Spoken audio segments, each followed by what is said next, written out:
A school workbook, a child's backpack.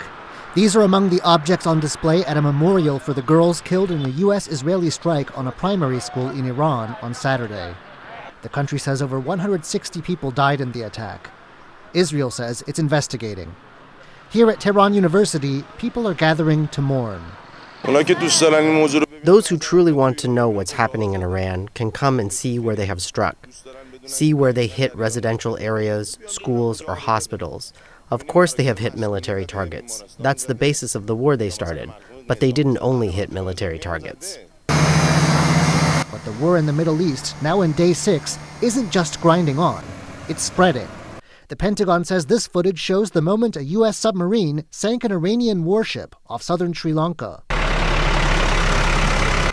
The recovered bodies of the Iranian sailors aboard are now here at a mortuary in Gali, Sri Lanka, more than 4,000 kilometers from Tehran. Sri Lanka says the ship was heading back to Iran from eastern India at the time of the U.S. strike. It says at least 80 people died. U.S. Defense Secretary Pete Hegseth says this was the first enemy ship the U.S. has sunk by torpedo since World War II. They are toast, and they know it.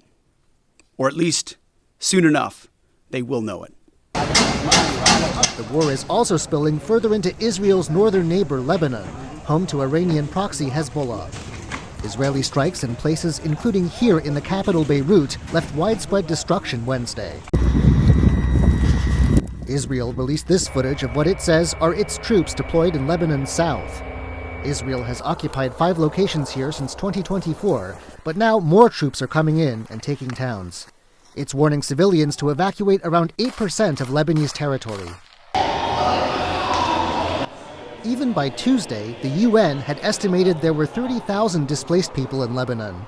They've come to places like this school in Beirut, some after days looking for a safe place to stay.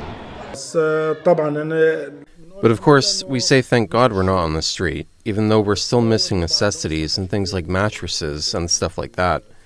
Right now, we don't sleep properly. We sit on chairs all night. Or, for example, our kids are on the floor.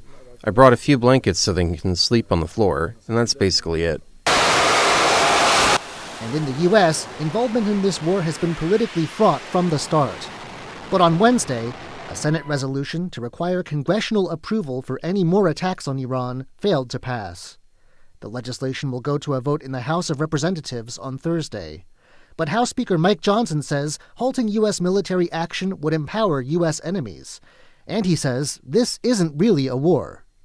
I don't believe in the semantics. We've talked about the language this morning. We're not at war right now. We're 4 days in to a very specific, clear mission, an Operation Epic Fury. U.S. President Donald Trump, though, doesn't seem to agree. We're doing very well on the war front, to put it mildly, I would say. Somebody said, on a scale of 10, where would you rate it? I said about a 15. Whatever it's called, this conflict may have been coming no matter what, with Israel's defense minister now saying his country had been planning to strike Iran later in the year anyway.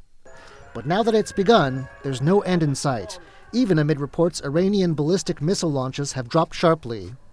Over 1,000 civilians are dead in Iran, around 50 in Lebanon, 10 in Israel, and several more in countries around the region.